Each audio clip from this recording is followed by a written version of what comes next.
Hey everyone. We're still in week 3 of our journey to Eucharistic Glory and Eucharistic Consecration. We are on day 19, and we reflect on our first, last, and only.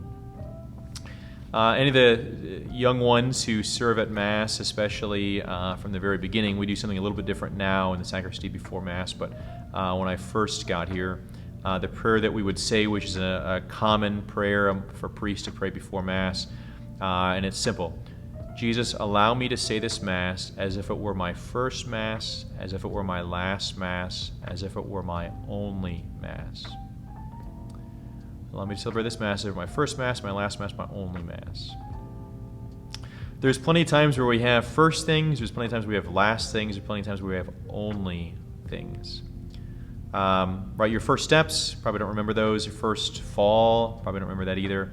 First time trying some bit of new food, right? The first time riding a bike, first day of school, first day of transitioning schools, first day of, leaving the school, first kiss, first time falling in love, first heartbreak, first driving, first time moving out of your parents. Some of you had done that several times. First time starting a new job, first time starting like a career.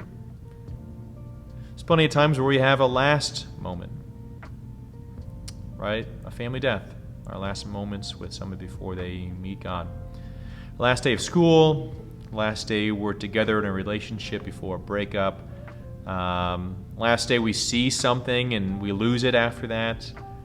Death of a spouse, God forbid the death of a child, a last goodbye. Also other times where we only have an only. I only got to bury my mom and my dad one time. I don't get a second shot at it. There was some pressure there, especially with preaching it. I only got to preach one homily for my parents at their funerals. I want to make sure I get that one right. You only had one 16th birthday. Some of you have had several 30th and 35th birthdays, but we only get one 16th birthday. Every Mass, a miracle happens. Every Mass, something profound happens. Every Mass, God wants to do something. But oftentimes, again, myself included, we celebrate Mass like, well, I'm going to get to do this again. So what's the big deal? At some point, it will be your last Mass. At some point, I'm sure we'll wish we have celebrated all those other Masses better.